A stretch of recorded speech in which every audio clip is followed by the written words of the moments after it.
Welcome everyone to the Brighter Mindset Podcast. My name is Sham. Everyone knows me as Shambo, and I'm your host. I'm so grateful for you for taking the time to be here and watching this episode. I don't want to take too much of your time. Let's jump right in. Thanks for being here. Make sure you subscribe to the YouTube channel. Leave some comments below. Give me your thoughts. I'd love to engage with you and respond and just see how things are going. You can check the description box below and you can see the links to my website, my Instagram, where you can find me, where you can engage with me on a regular basis. And I really hope that this episode adds value and it gets you to think about your life and how you can make it a little better. Thanks for being here. Thank you so much for coming back each week to improve the quality of your life by improving the quality of your thoughts. My name is Sham, and everyone knows me as Shambo. I'm your host, and I truly, truly am grateful to all of you who have listened, reviewed, and rated this podcast already. The hundreds of you that have. You're all amazing. This is absolutely amazing. And I say that you're amazing because you chose to listen, to take time for you. You took time for yourself. And you invested in you. And I don't think there's anything more important than that. So today we're going to be starting a deep dive into what I like to call the most important pillar of our own happiness, something that I've been taught. It's changed my perspective towards things, people, and situations, and it's made my life absolutely beautiful. And I want to gift that thought, the process, the thinking, the perspectives to you. And it's actually another thing I like to say, the most important thought that we're not taught in school. But before we go forward, I want to give a quick shout out. This is a shout out to 2 countries. I didn't even know there were people there that listen to the podcast, but got some analytics and I can see that there's somebody in Germany and a few people in the United Arab Emirates. So to both of you, the countries and the people inside, thank you very much. I see you. And a shout out to the listeners from there. I appreciate you being here. I hope you come back week to week and you find a lot of value. Well, buckle up. All right, we're going to go for a ride. This is going to be an interesting one. I'm really excited about it. I want to set the scene by expressing why what we're going to touch on in this episode and the upcoming few episodes is so important. So why is this so important? I'm going to take you to a scenario that took place in the 80s. It was a Hindu monk or Hindu Swami. He went up to a gentleman at the LAX airport in Los Angeles. He was at a lounge. They're waiting for their flight just to strike up a conversation, really just to say hello. But the gentleman was apprehensive and immediately he said, "Are you here to try to convince me?" And the Hindu Swami said, "No, I'm just coming to greet you since the elder Swami in our group asked me to just come and talk to you and say hello. So to honor that wish of his, I'm coming here to speak with you." The gentleman said, "Okay, but before we get going, I want to make something very clear. I don't believe in God. My wife doesn't believe in God. And my kids don't believe in God. So if that's what you're here to talk to me about, I don't want to listen." And the Swami just folded his hands and said, "No, that's fine. That's completely okay. I'm not here to talk about that. I'm from India. My name is so-and-so. How are you? What's your name?" They had a simple greeting. And then he said, "Do you mind if I ask you a question?" And he said, "Yeah, sure. Go ahead." The Swami says, "Here in the United States, what do you consider to be the source of happiness?" The gentleman replied very quickly and said, "Money." And then the Swami said, "Is it the objects or experiences that money buys, or is it the money itself that you feel is the source of happiness?" And then the gentleman said, "It's the things that money buys." And then the Swami asks, "Is it the objects that money buys, or is the feeling of happiness those objects and experiences give? What is the root of that happiness?" And then the gentleman's like, "Happiness is subjective, okay? It's not the same for everybody. I like flying. My friends like hiking. My wife likes this or that. So it's different for everybody." So then the Swami says, "Okay, let's take your friends, for example. What would make it a perfect scenario for happiness for your friends who like to go on a hike?" Then the gentleman said, "It would require good air You'd need absolutely perfect weather. You'd need great scenery. You need to have a really good hike, something that ends with a beautiful view. You need to be with your friends. So you need to have a good group of people. And then obviously, when you get to the top, you need to have some really good food and you need to have good health. And then he just had a few other things. So then the Swami said, okay, perfect, perfect. This is great.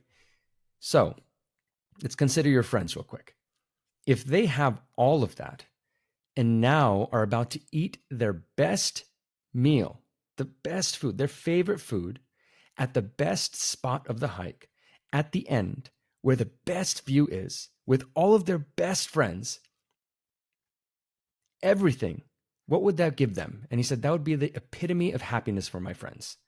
He said, okay, if that would be the epitome of happiness, then the Swami asked a question. And this was interesting. He goes, but what happens if a fellow hiker comes by with his or her camera out and throws some racial slurs at them and curses the guys out and says he'll report you for causing damage to the park ranger and you've done absolutely nothing? Your friends have done nothing wrong and they're being falsely accused.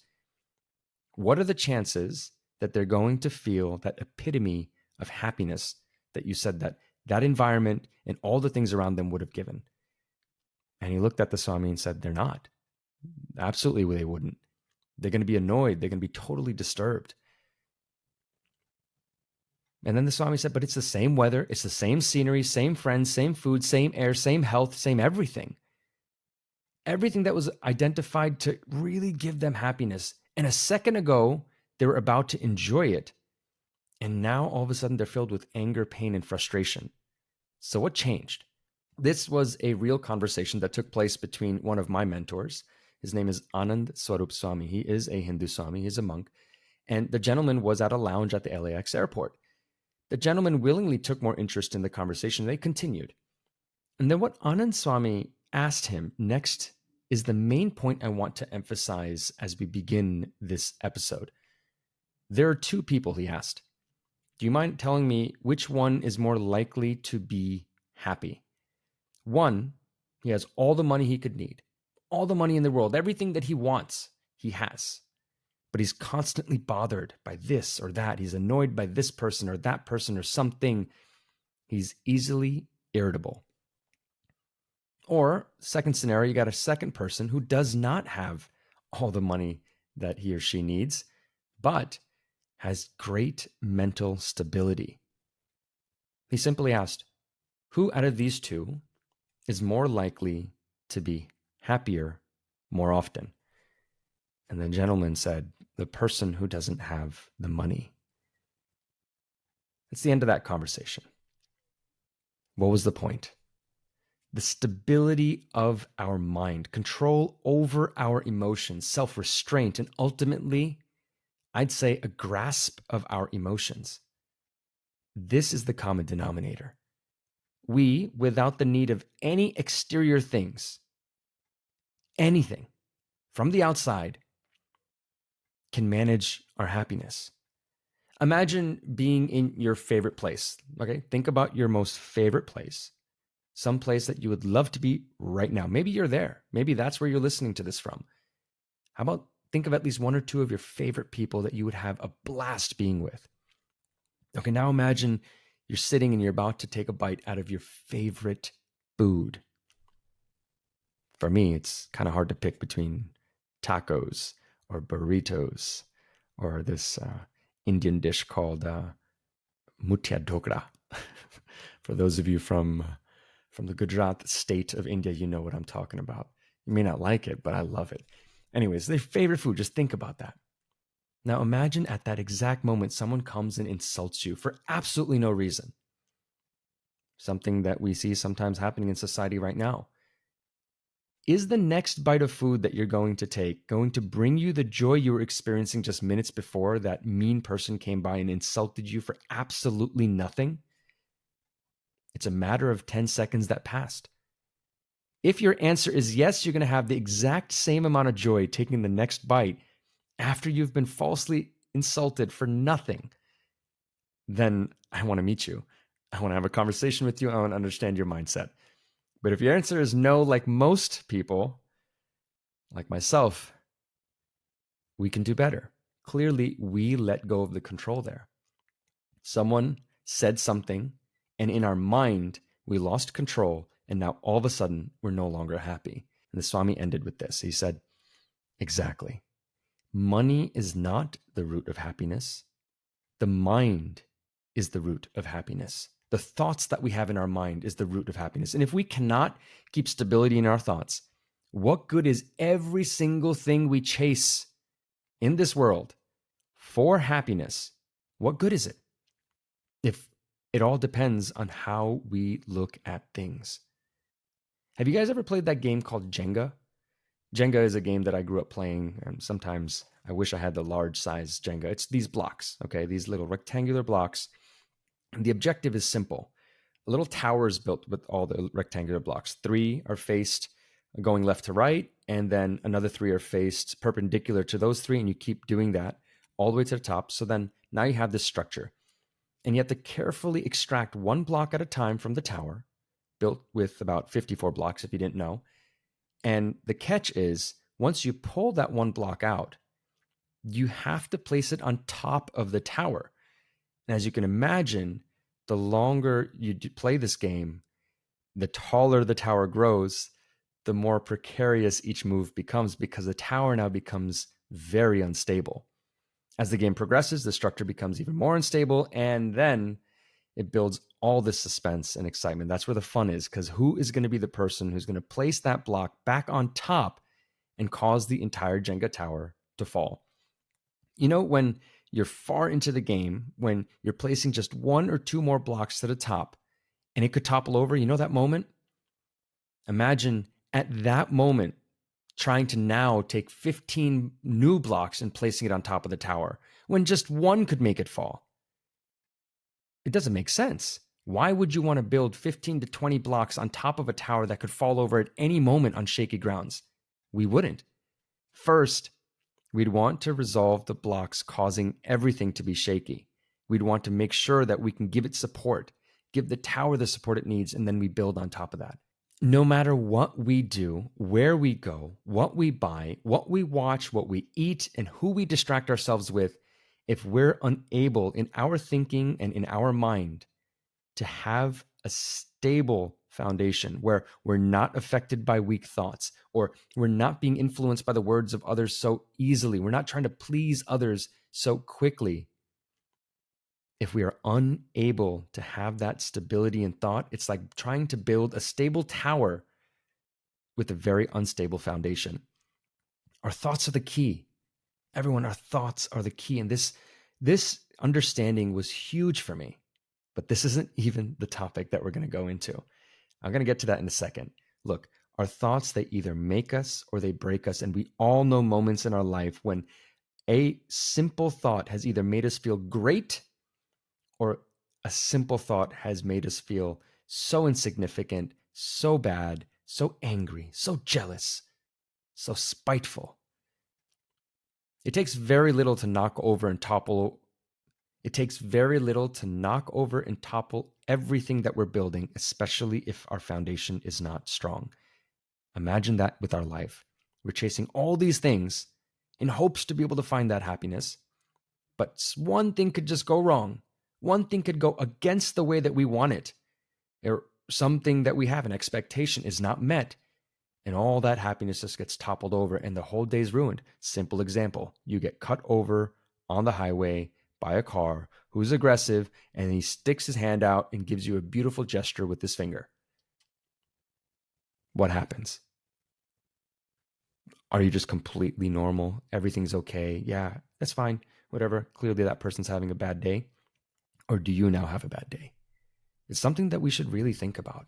Something we should really think about. We cannot control anyone. We can't control their words. We can't control their actions. The only thing we can control is what we focus on, the thoughts that we have. That's up to us.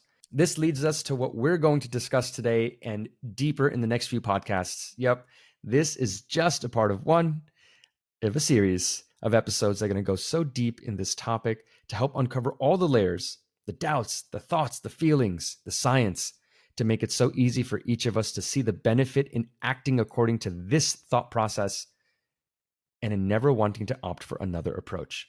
I really, really, really hope that you're ready. Whoa, what is this? Is this the first ad on the Brighter Mindset podcast? Yeah, you're right, it is. And guess what the ad's from? The ad is from a company that my wife and I started. Oh, what are the chances that that would happen? All right, so this is the Brighter Mindset Publishing Company, and well, if you know a kid and you know a toddler or you know a preteen or you know a teenager, this announcement's for you because the books my wife and I are publishing are there to help children learn in a very lighthearted way real life concepts such as emotional intelligence, effective communication, and virtues and values to live by. And to be honest, we wanted that for our son, who is 2.5 years old, and we decided to start writing them and realized that there's probably a lot of other people out there that would love this. And something really cool, we've done 2 children's books already. They're both on Amazon. Just search Soni Patel at Amazon.com. SONIPATEL. A cool announcement: in the next couple of days after this podcast is released, we will be publishing our first ever chapter book directed towards young girls. And this book is phenomenal. It is teaching these young girls to be able to value who they are at the core and not value themselves only because of outside validation, but it's done in a beautifully creative way. I'm so proud of what my wife has put together, and I really hope you or someone you love benefits from these books. All right, let's get back to your regularly scheduled programming. So today's story, let's go to the backstory. I want to really explain to you how I even got to the topic. So as I was preparing to figure out what topics I was going to cover on the podcast, what are the things that have helped me, what's the list of all the theories, the perspectives, the stories, the analogies, the metaphors, everything that has provided me with insight. And I started making a list. So I got introspection, real progress, the keys to happiness, forgiveness, regret, faith, power of words, positivity, humility, patience, and the list is extremely long. It is a list of virtues. It's a list of thoughts. And in the Indian tradition, or at least the part of India that I'm from, it is a part of the culture where you go to your elders or you go to somebody that you look up to just to get their blessings on your thoughts and what you're thinking of doing. In my case, because I was trying to share the lessons that I've learned from my spiritual practice, I decided to go to my spiritual teacher, my guru, my current guru. His name is Mahant Swami. So I went to him and I wrote a letter. And in the letter, I laid out exactly what I'm planning to do with this podcast. And I presented to him and I told him, hey, is there anything in here that you would want me to add? Is there something that you would definitely want me to cover?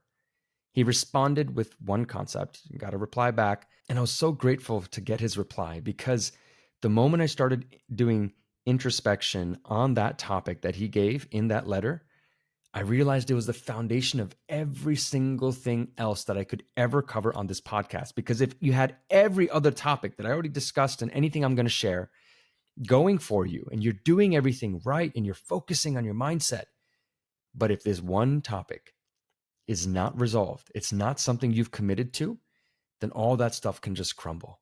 It's unbelievable. Okay.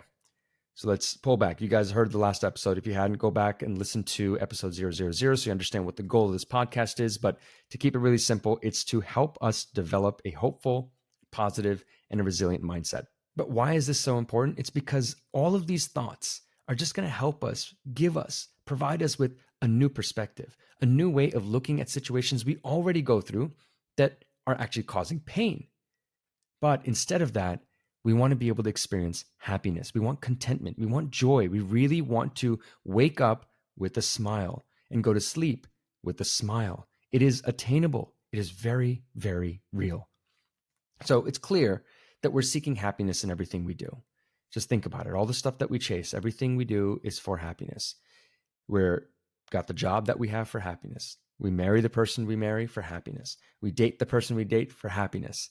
We enjoy that company. We enjoy that time. We go out with our friends to be happy. We get the job that we get maybe to be happy or maybe to go after money. And then in hopes of being happy, maybe retirement, we're planning for that. Everything is about that. I don't want to keep talking about that. I know you guys know that. And sometimes what we do is we fill our plans with so many different things to get away from pain, to get away from our struggle, to get away from depressive thoughts, or to get away from something that's been causing us pain. And all of it, again, is in hopes for happiness. So let's take a step back. I want to see if you guys can guess what the topic is from this story. Once upon a time, there was a king, and the king was pretty old, and he was about to pass away. So he knew that the time had come that he needed to pass the kingdom on to his two sons. One of them, obviously, because not both of them could be king. To figure out who to give it to, he decided to do a little test. And in the test, he first calls his first son, and he asks him, "Can you do me a favor? I'd like for you to go into the kingdom, search everywhere, and find me one person who is truly a good person. Truly a good person. I need you to go throughout the entire kingdom and just find me that one person and bring him to me. I'd love to meet him. Whoever you deem to be someone who is truly good." And so the son's like, "Got it, father. I can do that for you." So he's like, "I already know. There's so many good people in my kingdom. So many great people. Some are here in the market. Some are here offering their time volunteering with the community. Some people are helping seniors. Some people are donating their time and expertise as doctors. There's so many good people." So he goes around, starts interviewing people, starts asking questions. And then he gets to a point where he says, "Okay, cool. I got a list of all these good people." But the more people he talked to, the more he realized, wait a second, hey, that good person has beef with that person. Okay, hey, that person made this mistake, so he's not truly good. Okay, that person had lied, or this person had cheated. Oh, okay, so they're doing good stuff, but they've also got this dark side to them. And they've also got these aspects of their life that they're hiding from people.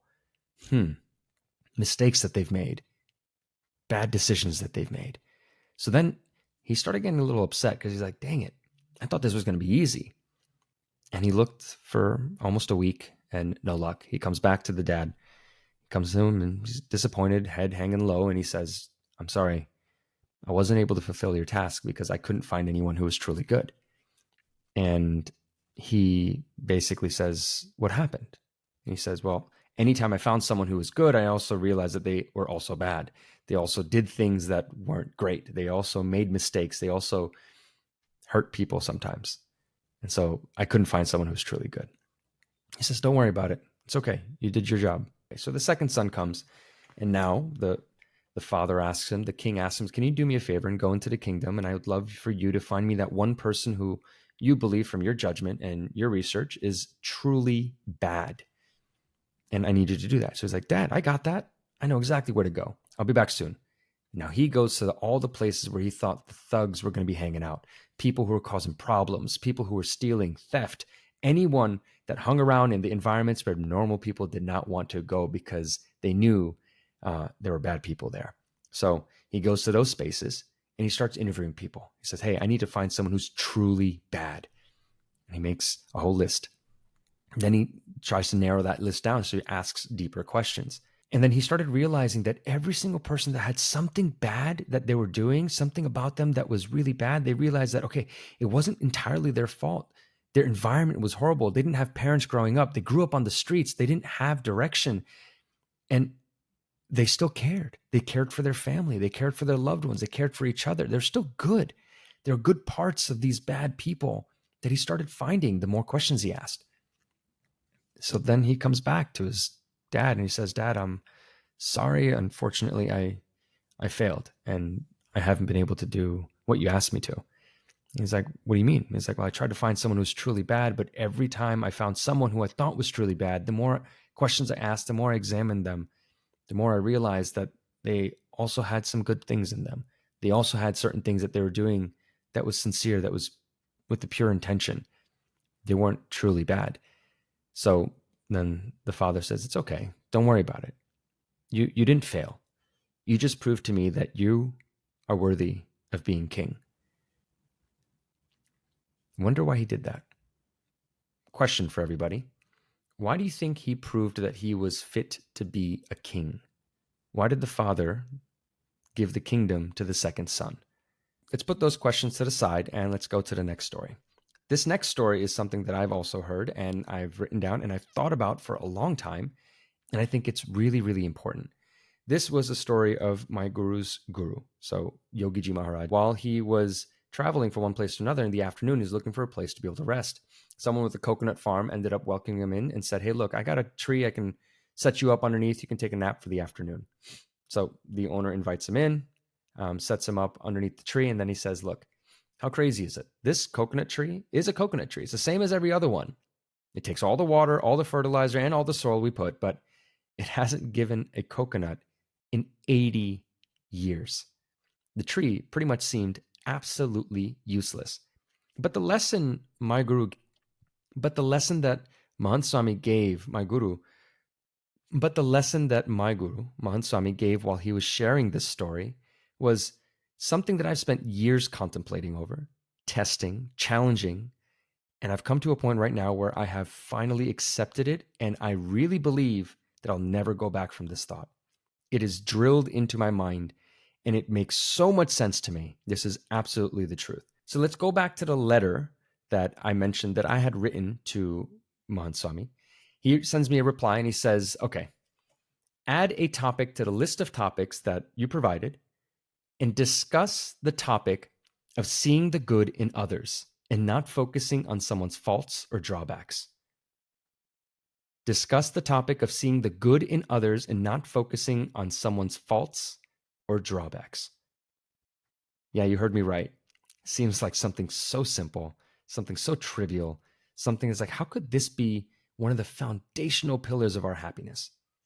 I'll tell you right now, there's no argument in the world, no theory, nothing that can convince me now that there's something more fruitful. There's a perspective or an outlook in life that can be more fruitful than me to see the world, people, and the things that happen, and to find, for my own happiness, the good in those moments. So let's go to the coconuts tree.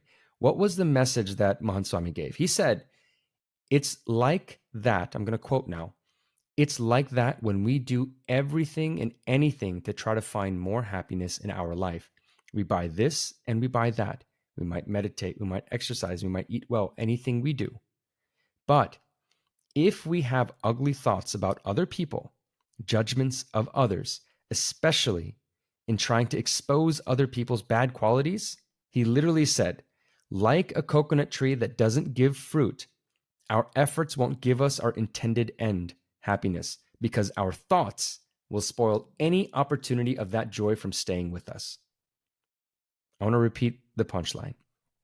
Just like a coconut tree that doesn't give fruit, our efforts won't give us the intended end, which is happiness, because our thoughts will spoil any opportunity of that joy staying with us. The prince who was worthy of being a king, why did that second son get the kingdom? It's because a leader brings people together, sees past people's shortcomings, and gives a second chance. A leader is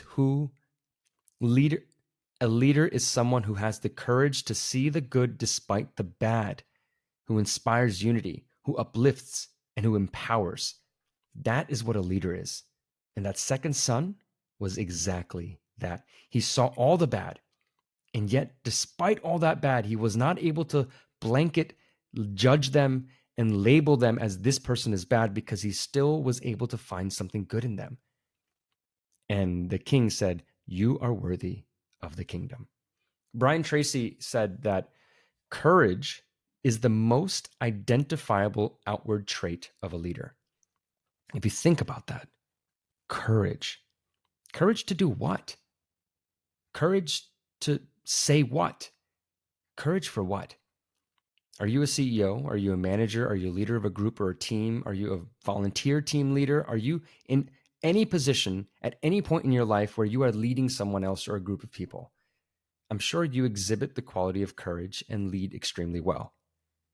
Have we ever thought about if we're leading ourselves well? It took me a really long time to understand what this meant, what it meant to lead myself. In short, I've come to understand it to mean this: us choosing the thoughts to focus on, the emotions to express, the actions to take, us choosing those thoughts, those emotions, and those actions means we are consciously choosing the things we want to do. And to be honest, that takes courage. Courage to lead others is easy. To lead ourselves to a more beautiful life requires an incredible amount of courage. Because all we face there when we're trying to lead ourselves The only thing we face are our thoughts. That's it. That's the only thing. We won't run away from a good argument with someone, but we won't need anyone to push us to run away from our emotions and thoughts. We find reasons to run away from them, excuses to do anything other than face them. But look, I know every single person listening to this podcast has it in you to face them. I know you can lead yourself. I know you probably already do. This is a challenge to lead yourself just a little bit more, in a little bit more of an effective and a more efficient way. I know that we will introspect on this, we will think about this, and we will improve the way that we see others. We'll improve the way that we see events. And if you didn't have the courage to challenge your way of thinking, honestly, you wouldn't be here. You would not be taking your time, the most valuable thing you have, to listen to a podcast that's challenging you to be a better person. You do. You already have the courage. You're making it this far into the podcast is already proof. So it doesn't matter what life has been like. It doesn't matter how you lived or how you were raised or what you've been through or what types of habits you have, what types of patterns of thinking you have. None of that really matters because all of it can be changed by us committing to wanting to change it. That's really simple. I'm going to end with an incident that took place with my late guru, the one who passed away, who has inspired everything that I'm doing here on social media, this podcast and everything. You've heard his name before. His name is Pramukh Swami, and a volunteer doctor was offering his services, and Pramukh Swami was with him. And the doctor was kind of suggesting some things about a few people and saying some stuff that necessarily wasn't saying the best things about them. And Pramukh Swami said, even if someone has made 99 mistakes or has 99 flaws, it is our responsibility for our own happiness and for our own sake to seek and find and focus on the one good. I want to just stop right here and think about this for a second. It is our responsibility to seek and find and focus on the one good thing, even if they have 99 mistakes. Why is that so important? Both realities are absolutely true. This person has some flaws, and there absolutely is something good in that person as well. And it may not be in their character, but there may be a way to look at that person, something that they're doing to try to find something positive in it for your own life. Doesn't mean that they have to be perfect in your eyes. It just means that you can look at that situation, that person, their behavior, who they are, and maybe, really, maybe find something that can make your life a little better. There's a way to do it, and it's absolutely doable. Next week and in the following weeks, we're going to dive much deeper into this topic. We're going to go into it and uncover many more layers. And we're going to discuss something that I actually struggled with early on. The problem that I struggled with was, what if I can't find any good qualities in them? Like, does it mean that they don't have any? How are you supposed to actually see something good in someone who wishes ill on you, who just is there to stab you in your back, is there to cause a problem? I mean, obviously, we have to see the bad intentions of people, don't we? These questions and diving into why still seeing the good is probably even more important. And there is absolutely a way of doing it. Before we end the podcast, I want to just give a quick recap of what we discussed. What's the goal of this topic? Why is this topic being discussed? Why am I talking about this first? One, it was mentioned to me by my spiritual teacher as the one topic I should definitely bring up. But also after I did introspection on this, I realized it was one of the most important topics that I could ever cover. So if everything else in our life was going perfectly, the single habit of seeing the bad in someone or a situation will diminish your experience of happiness immediately, right away. And if you think about it, it is absolutely impossible to be genuinely happy, filled with a sense of love and a sense of peace in your heart. Can you imagine a moment where you felt so loving, so kind, so at peace? Can you in that moment scornfully look at another person and still be just as happy, still be filled with just as much love and peace? It's not possible. You can't. So if we know that it's that thought, that way of looking at someone or a situation that just pulls away the one thing that we want, why do it? If the person we had an ill feeling towards, someone that we judged really badly, and someone maybe that I don't like using this word because I actually don't feel this way towards anyone, but someone that you think you hate, Imagine your housewarming and they enter your house. They weren't invited, but they show up. Everything's going great until you see them and you make eye contact. Your happiness would just run away. It would disappear. This act of seeing good is a lesson that if we actually implement into our life, which I know every single person listening to this podcast right now has the ability, has the courage, you know you can do it. I know you can do it. There's no doubt in my mind. You wouldn't even be here if you couldn't. You are listening to this because you know there's a part of you that can do this. If we do, starting right now, you can experience more happiness. But more importantly, it would change your entire perspective and outlook on life. Another summary point, it's a foundational, practical thought of everything we will discuss on this podcast. A brighter mindset can only exist, truly, lasting happiness can only exist if we choose to seek out the good. That is completely and entirely up to us. The onus is on us. We have complete agency over this. We get to control whether or not we're going to experience more happiness or we're not. If we're just used to complaining, if we're just used to pointing fingers, if we're just used to gossiping and saying bad things about other people because we think that it is enjoyable, in reality, that's actually not happiness. That is just us entertaining our ego, but we're going to dive deeper into that a little bit later. So I believe this to my core. It is a lived experience for me. It's not just something that I'm like theorizing. It is a core part of my daily reality and interactions with people. And I can tell you right away, this is the only thing that makes sense to me. Logically, there's no other way of approaching life that makes more sense than to see the good in everyone and in everything. I cannot wait to get into these questions, to dive deeper into this topic, the topic that is the most important for our happiness, and the one that I said early on, it's the most important topic we're not taught in school, choosing to see the good. But before we end this podcast, what is today's action item? What is the one thing that we can do today after listening to this that can help us make an even more beautiful life for ourselves? Well, it's very simple. We don't want to do anything crazy. We want to start making massive changes. Simply notice. I want you, if you get a chance, grab a pen, okay, and grab a piece of paper or use your phone, use whatever you can, and just observe your thoughts. Throughout the day, try to catch yourself. Okay, did I think something negative? Did I think something positive? Every time you think something negative, just put a line. You don't need to count the positive ones. I think just by being aware of the thoughts that we have about other people, did you have a negative thought about someone? Did you think something negative about the situation?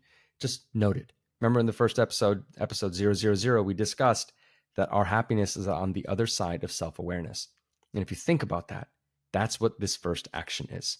Let's just be a little bit of aware, just a little aware of the things that we think, the thoughts that we have in our mind. And that's it. So from now until next week, try to just measure your thoughts. Are they negative or not? If they are, note how many times in a day you have a negative thought about someone or something or a situation. Okay? That's it. Very simple. Don't feel bad. Don't judge. This is a judgment-free exercise. All you're doing is you're noticing, because the only things that you can ever improve are the things that you measure. You guys know this. If you don't measure, you don't know what to improve. And you don't know how much to improve. You don't know if you need to improve. We all can improve. None of us is happy 24/7, which means there's something in our thinking that we can improve. So I hope this action item, this takeaway point is something that you actually do and you're able to implement. I really just wanted to set the foundation. I wanted to get everyone excited and want everyone to understand, hey, what we're about to cover is probably one of the most important things that you can practice, the most important things that you can think about and challenge yourself. Have the courage and be a leader for yourself and for your life.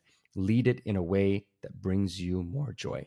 So thank you so much from the bottom of my heart for being here and investing in you. I think that is the coolest thing ever.